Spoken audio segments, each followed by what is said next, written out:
Okay, everyone, we're going to talk about documentary filmmaking today, as I mentioned yesterday. And this was a presentation that I did for the Rotary Club near me.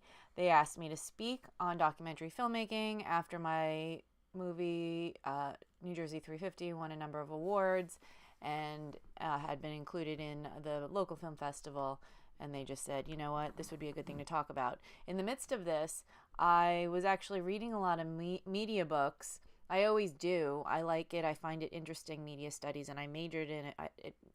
I minored in it, but it should have been a major because it got messed up by my college. That's a whole other story. Anyway, so I'm into I love media theory.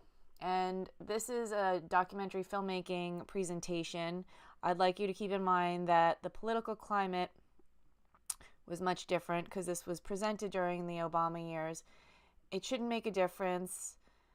Altruism, kindness, and things that should be exposed for the sake of human empathy and being kind to other people, that is, it should always be in fashion. And I guess that's all I want to say as I move through this. So, telling the vital stories of today. So, when I told this, it was February 12th, and I wanted to start off by saying happy birthday, Abe Lincoln. And the reason I drew this in was because I want you to imagine how things might have gone had there been video cameras around when Lincoln was trying to make his point that slavery was cruel. And I feel that there might not have even been a war. I think that if a documentarian had gone down and shown the conditions that people were living in and how cruel people were being, the white people were being to slaves, that and the auctions and everything, that it would have been and there would have been such a huge outcry by everyone, even people in the South, that the few that were using these people, as workers, as slaves, would not have gotten away with starting an uprising of the South. We would have been able to completely sidestep that.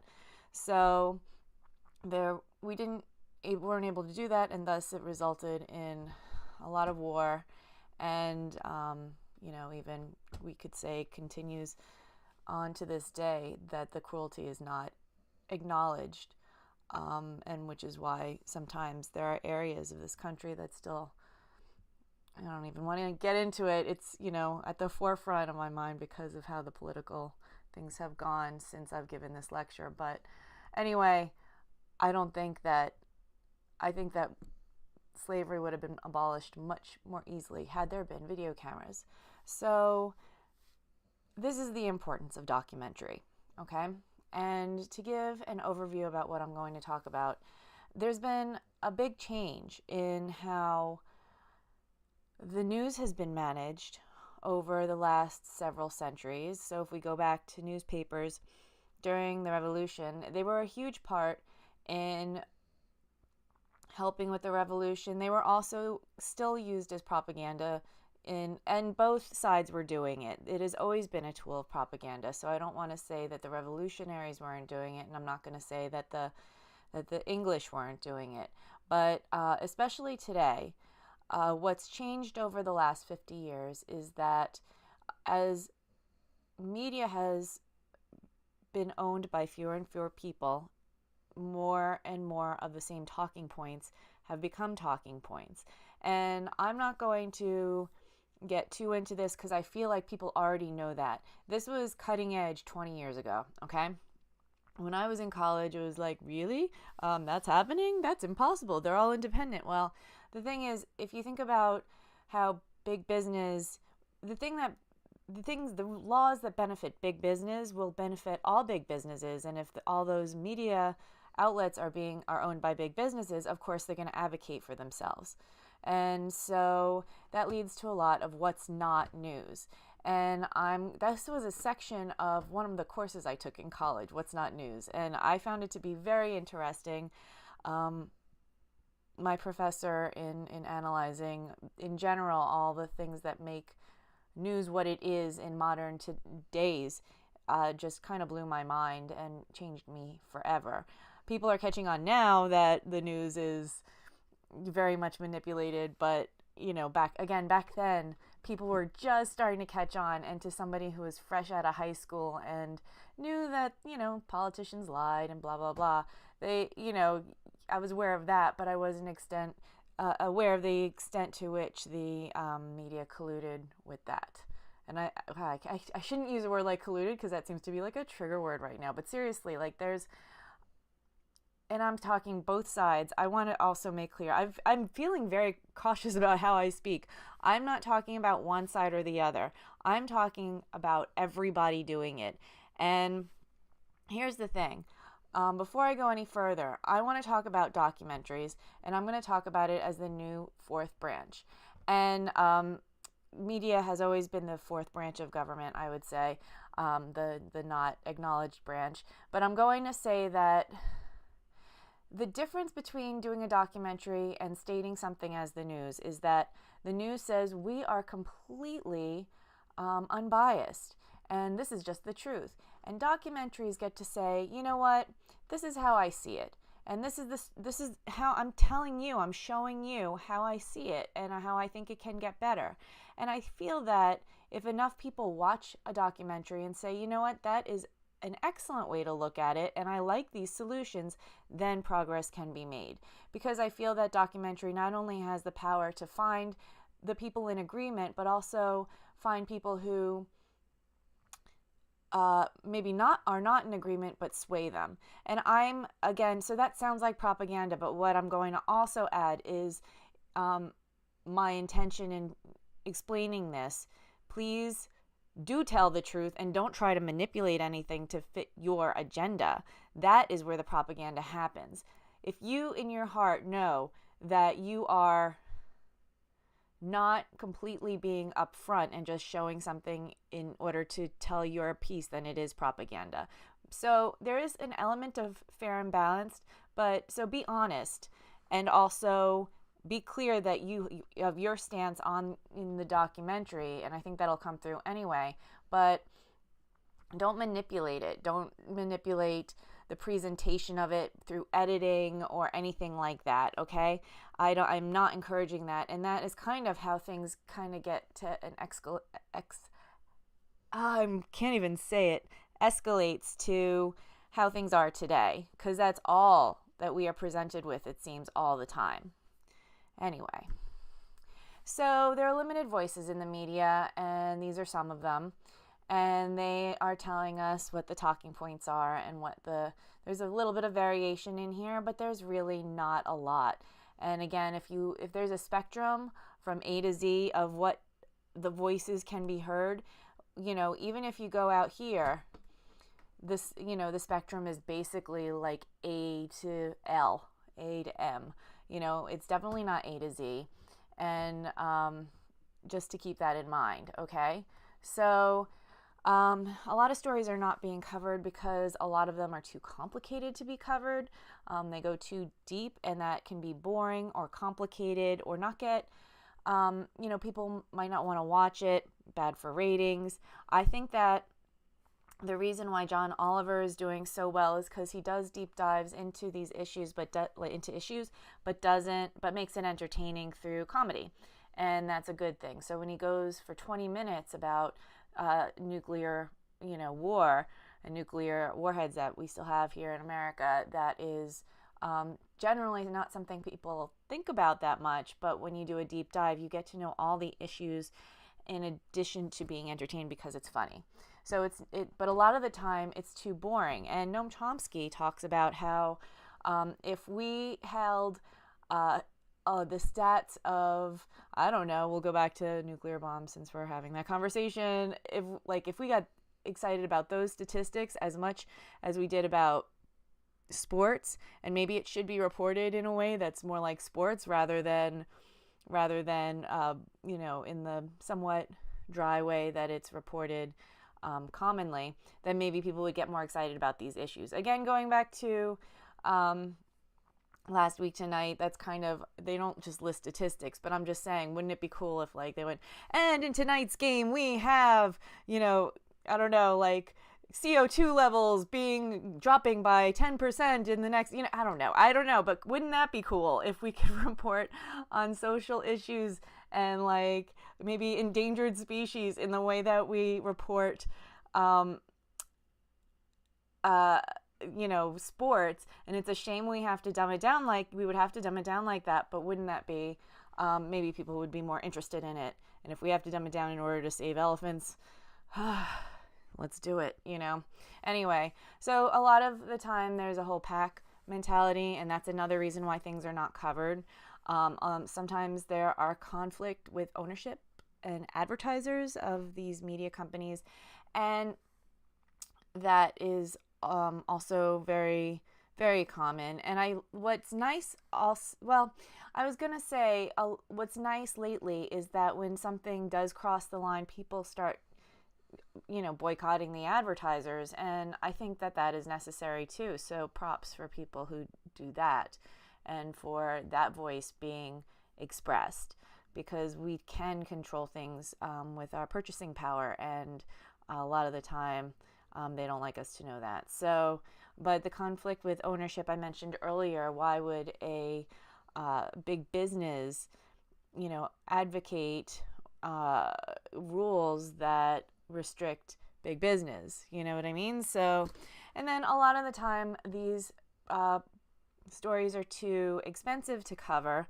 and that's not really true, but they don't want to spend time or money looking at the long-term effects of cell phone towers. I don't know. So, but the bottom line is that it's bad for business. It's bad for the bottom line. And so that's why a lot of these things are not coming out in the news. So documentary movies are the new fourth branch of government. And for me, I like to pick documentaries that are what I consider doable.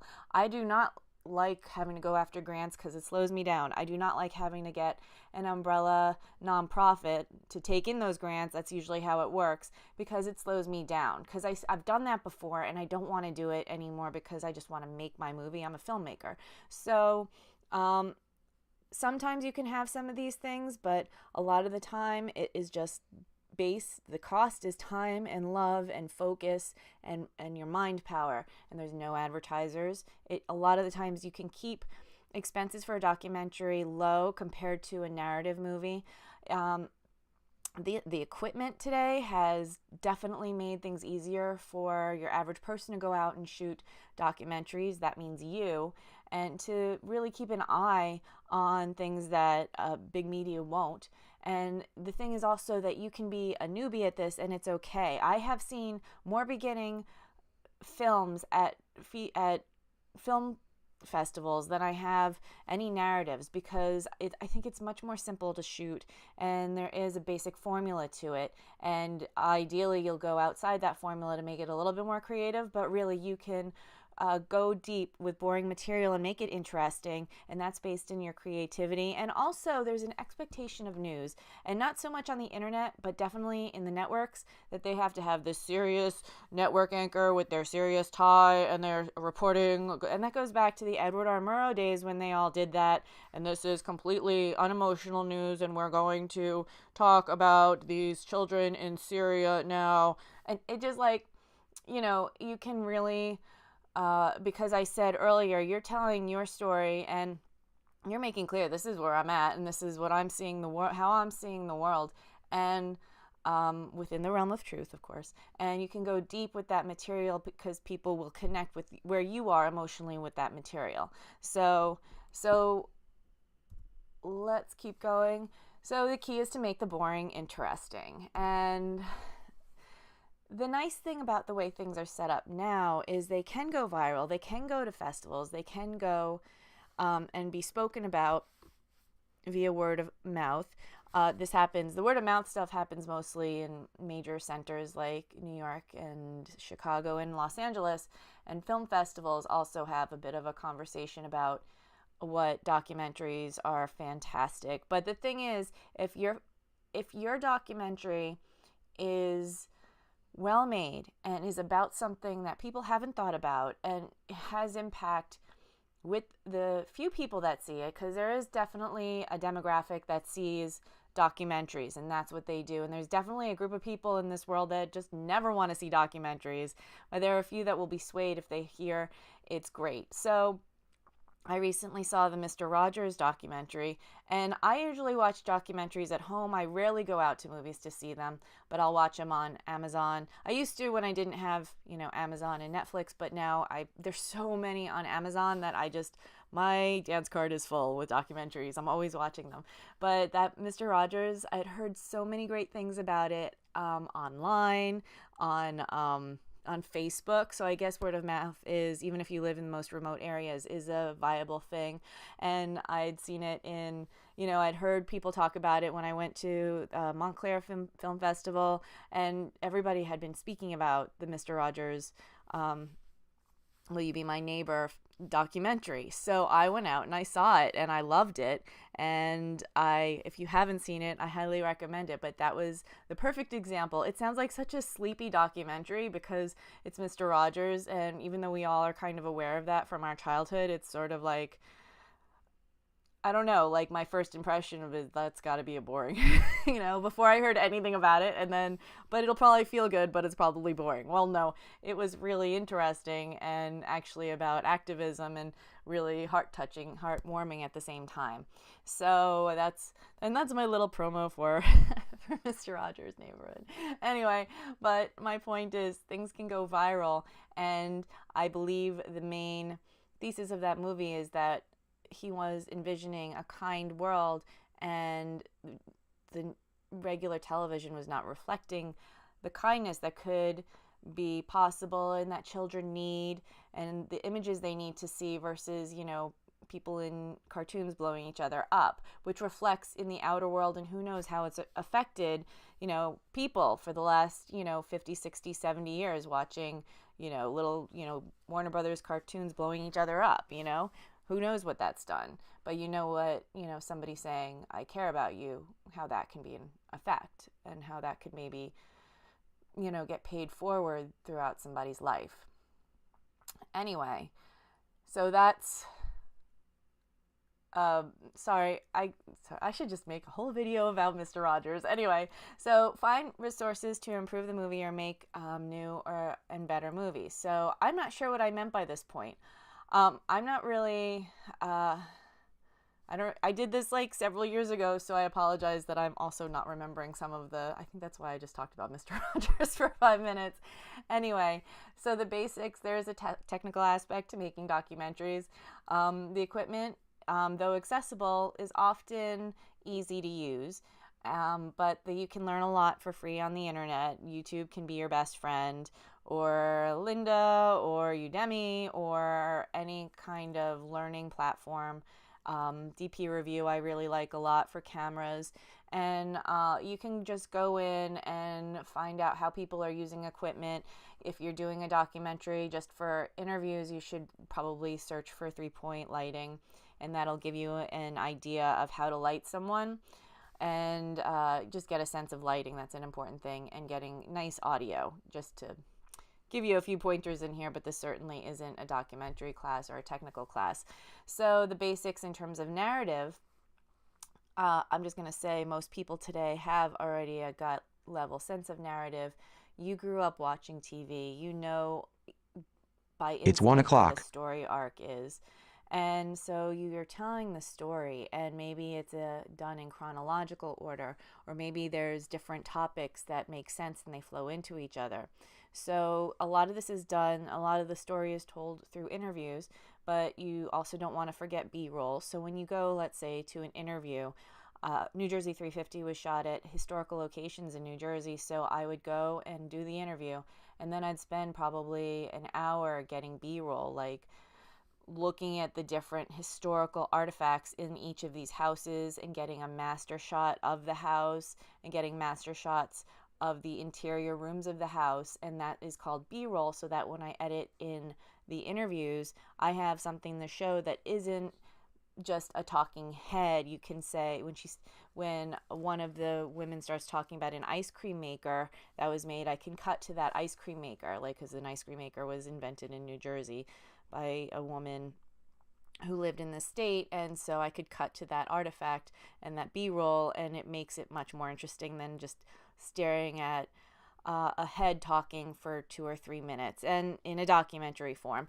And I will say that if there's any mistake that's been made, I think, by the beginner documentarians that I see at these film festivals, it's like they let the interviews run way too long, and their movies run way too long, and they don't get enough B-roll. So, and what I mean by that is a movie that should have been maybe like 40 minutes ends up being 2 hours, and they just let people talk for 5 minutes. And maybe they have this same photo that they keep using over and over again as people are talking. I remember seeing one about Stone Harbor that way. I was just like, but I didn't want to leave because it was like, the filmmaker was there, but seriously, it was a 2.5-hour film with people talking and like basically 5 images, black and white images from maybe 75 years ago. So don't forget to get B-roll. They could have gotten the ocean. They could have gotten different aspects of, now there's Stone Harbor is very built up, so they could have gotten, different B-roll, but maybe like plaques, historical landmarks in that area, but modern footage. And that would have been a lot better than what they did and made the movie not feel like it's 5 hours, even though it was 2.5 hours, which was still way too long. Anyway, so again, going back, there's no such thing as no spin. Be clear. I think it'll be clear. You don't have to get on camera and be like, this is how I feel about this. It'll be clear in there. And that's okay in documentary, but please tell the truth. Don't try to also be a propagandist and not be, I know I'm saying there's no spin, there's always spin, and then there's the truth. But what I mean is, as the facts as you know it, to the best of your ability, portray them. And that'll be a good thing, and you'll feel better about your movie too. And don't make it like, I don't know, just don't, if you know what aspects are important to you that tell the story in your mind is true, be clear about that, even if you're telling a story from a certain point of view. Anyway, the ultimate goal is to inform and to teach, make people aware of certain issues. I don't think people even knew in New Jersey that we were celebrating 350 years until they saw my movie, because the state did not make that big a deal about it. That year's budget, someone told me, went all to hosting the Super Bowl, and they could have made it a huge celebration, but they didn't. And a lot of historical areas could have used that awareness in order to restore some of these historical locations that have been like flooded, and we've lost things that George Washington like held dear that were kept at these locations. It's crazy. And so you want to be interesting, obviously, and that, because that'll get people to tune in and to stay put in the theater or on Amazon. And also, I think that, and this is also very subjective, because my version of improving the world might be different than yours, but in general, I think it's good to have an altruistic intention with movies. And I feel that people do. I feel that that's what inspires filmmakers. It certainly inspires me, that I like to tell people about things that I think they should know about, and how to make life better for not just themselves, but their kids, and maybe 7 generations down the line, and maybe for a safer place, or whatever your thing is. My thing's environmental, so I like to make people aware of things, but in a way that is appealing, and is a way that allows them to say yes to things rather than no to the bad things that are happening. Instead, say yes to the good things that are happening, and maybe get involved in that way. So I have some resources listed.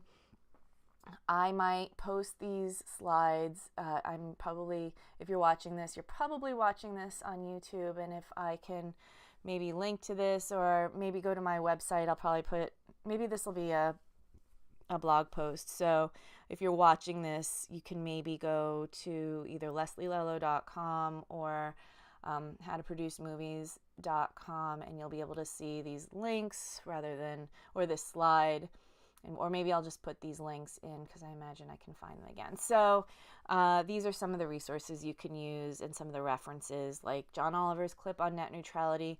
This is sort of since his, since he talked about net neutrality for the first time, there have been, I think, at least two other times where he's talked about net neutrality. And so that is a little bit out of date. It's not, because it's still relevant, but he talks about, why large corporations might not be into protecting net neutrality. So that's that. And so some final tips is to find, when you get started, you want to find your initial story or thesis. And the documentary I'm working on now, I'm actually struggling with that. I mean, I have an overall idea of, let's make a healthier planet, let's clean up this area, but I'm not sure what it's a kind of a large topic to bite off, with a lot of different areas and I don't even know who to contact first. And the people I thought I was going to contact first, I'm starting to have second thoughts about that, because they've been in a million documentaries, and I feel like, even though the last one was 10 years ago and the situation is always changing in this area, I'm still like, I wonder if they're like, oh my God, another documentary, even though they were going to be my main focus and highlight.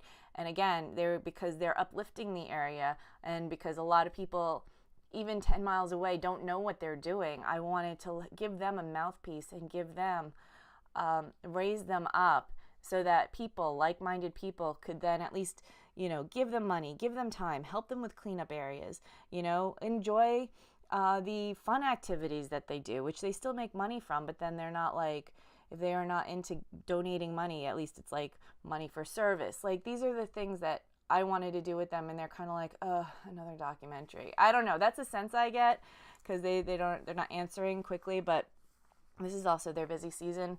So I'm going to get in contact with them in the fall. And so my initial thesis might change. And given that I wanted to really focus on this one organization, my entire documentary might change. I've actually, because of not being able to get in contact with them, I've actually been thinking maybe I should shoot something else. I had something on my roster for next year that seems to be also maybe making more progress. Who knows?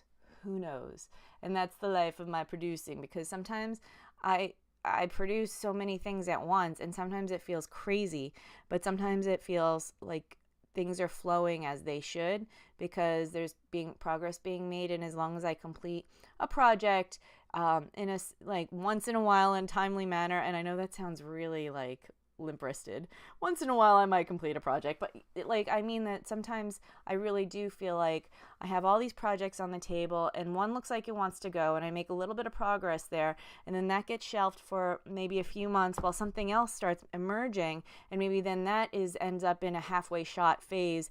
And I seriously was shooting something about animals, like a rescue of animals, and especially cats, 5 years ago, and this woman never showed up for our interviews, and I needed to get B-roll, and my neighbor ended up meeting this lady, and because she has some feral cats and blah blah blah, and I ended up she's like, oh, that's the lady that was in your half-made documentary. And I'm like, yeah, I know, she never showed up. And then the lady's like, yeah, we probably should finish that'd be cool. And I'm like, okay. So I still don't know if it's gonna get finished, but that was a halfway done movie that I made. It was more like a promo, but it could have gone to festivals. Depending on how much I shoot, it can go to festivals. I am an aggressive editor because I don't want to bore people like that Stone Harbor movie, but I do need to have because I'm an aggressive editor, and I make sure things are tight, and if I get bored, I make sure I'm not bored throughout the entire thing. Sometimes I think it's too tight. Sometimes I think I make it go so fast that it's like of course I'm going to be bored because I've watched it 200 times, but so maybe I judge it a little bit too harshly, but I try to keep it as tight as possible in the editing. I'm sure you wouldn't guess that, because I tend to be rather loquacious when I make these YouTube videos, but in my movie editing, I keep it tight. Anyway, so when your initial thesis might change, and that's okay.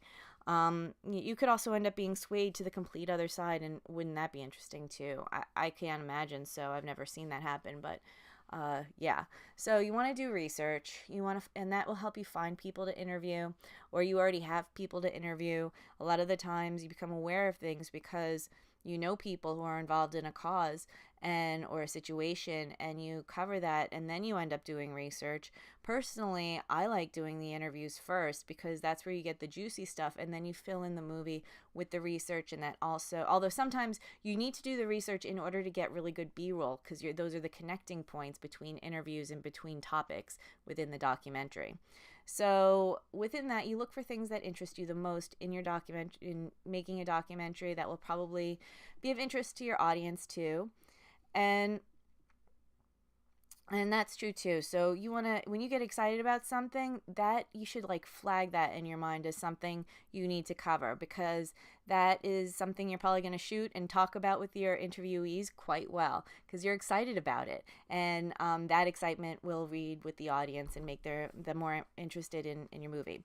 So when you're at relevant locations, be sure to get footage. I've always talked about I've already talked about B-roll, so that's that. As you shoot, you will discover more things to explore with your movie, and that's true too. So maybe you cover 5 interviews at 5 locations, like with me with historical locations, and that'll maybe expand out to a dancing group that also does reenactments of the Revolutionary War or something like that.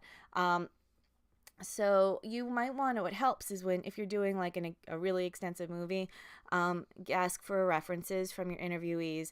It's pretty easy at the end of the interview after it's done to just say, do you know of anyone who might be good to interview as well?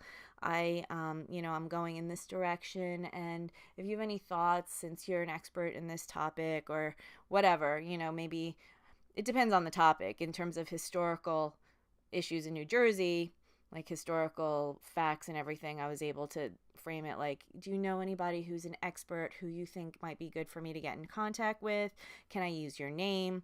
Like if they say, oh, get in contact with Joe Blow. Okay, cool. He does what? He's this guy, and he's part of this society. Okay.